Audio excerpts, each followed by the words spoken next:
Margaret Hodge MP. Now, it's perhaps too soon to say he's fighting for his political life, but just 1 year after his arrival at the Élysée Palace, the French President, François Hollande, finds himself at a new popular low and his country back in recession. So a rare news conference called to mark his first anniversary became something close to a relaunch. Our Foreign Affairs correspondent, Jonathan Miller, reports now from Paris. Monsieur le Président de la République. It made for a pretty miserable first anniversary outing. The President of the Republic entering the lion's den, prepared to be eaten alive on TV.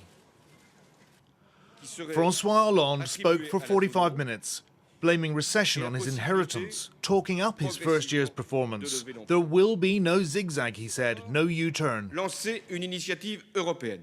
He proposed the formation of an economic government to tackle what he called the emergency in the Eurozone.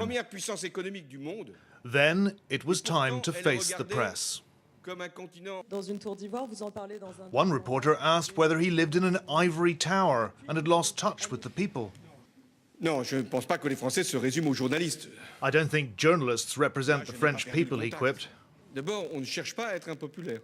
Nobody wants to be unpopular. This was not my objective. You don't decide your own popularity. In the first year, I didn't seek to be popular. I just took the decisions that I thought were in the best interest of France. Ce que j'ai voulu dans cette première année, ce n'est pas être populaire. What a contrast to the wave of euphoria which swept the new socialist president to power. After 5 years of Sarkozy bling, Monsieur Normal seemed right for a country hungry for change.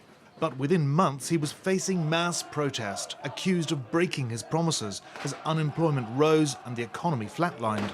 He kept his promise to legalise gay marriage, but opposition was intense. More than 3/4 of the French electorate now gives him the thumbs down, the polls say. Mon Dieu, incroyable. Monsieur Normal now lampooned as Monsieur Faible, feeble, muddle-headed and apparently unable and powerless to harness the forces of change he had promised. He's been in the Élysée Palace here for just a year, but François Hollande is now suffering the indignity of ratings in freefall. He's now the most unpopular president in French history.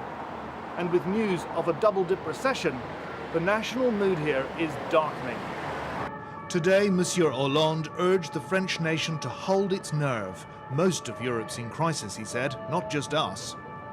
He's not to blame for this. It is only that during the campaign, he probably thought that in order to get elected, he had to be to give promises to the electorate, and the people, of course, heard those promises and thought that it would come very soon, and that the recovery would come very soon. It is simply not possible. Le Pouvoir, The Power, a presidential fly-on-the-wall documentary hit French cinema screens last night. His enemies say it confirms the worst, showing him to be dithering and weak. Others say it portrays his quiet determination. A PR disaster? The director says everyone sees what they want to see. Outside a cinema just off the Champs-Élysées, we took the temperature. The people do not trust him now. It's like that. What to do? What to do? Il n'est pas magicien, il peut pas faire des miracles. He's not a magician, this lady said. He can't perform miracles. So France's unmiraculous tax and spend socialist president now limps into year 2, beleaguered, embattled, but still promising change. Jonathan Miller, Channel 4 News, Paris.